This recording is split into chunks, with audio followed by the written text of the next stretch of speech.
Hi, Sam, Matt. I'm Stefan. Hi. My question is towards the future. Something like Star Trek. It seems there's a future answer for something like racism, sexism, when the most obvious visual information you get about a person is the color of the uniform they're wearing that tells you what part of the crew they are, what good function in the ship they offer. Have you given any thought to what we as individuals or on the society level can do to practice to encourage a rewiring of what would be a negative feedback loop to looking at obvious visual information of people, getting a sense of other versus friend, which served us when we were an older species, and get us closer to looking at people and what they offer us instead of their difference, so that we can get closer towards a Star Trek future that I would like to live in.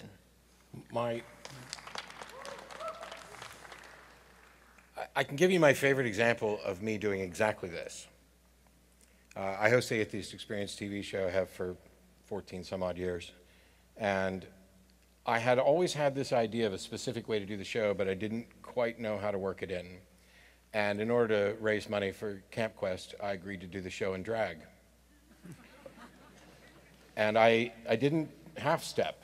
I went all out, and it was shaved and manicure, pedicure, nails and bra and dress, and I shaved, which I will never do again, because even at 48 I look 12, because I look like a baby pretty soon. There was no hair there. Anyway, and a wig.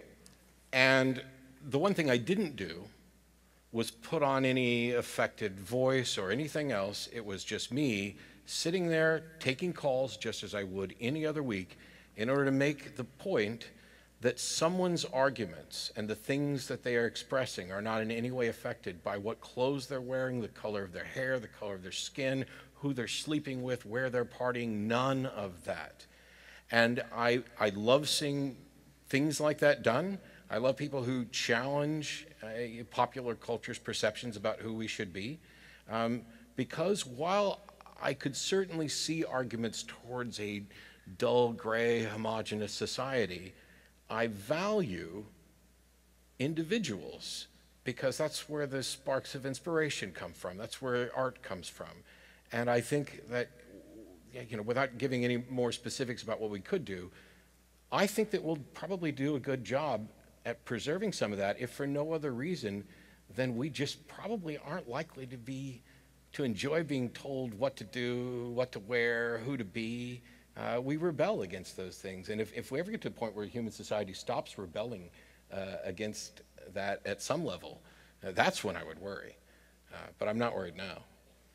And to some degree, it's happening online anyway. When you think of how you relate to people online on social media, I mean, anonymity aside, you often have no idea what anyone looks like, and it really is just the quality of their ideas.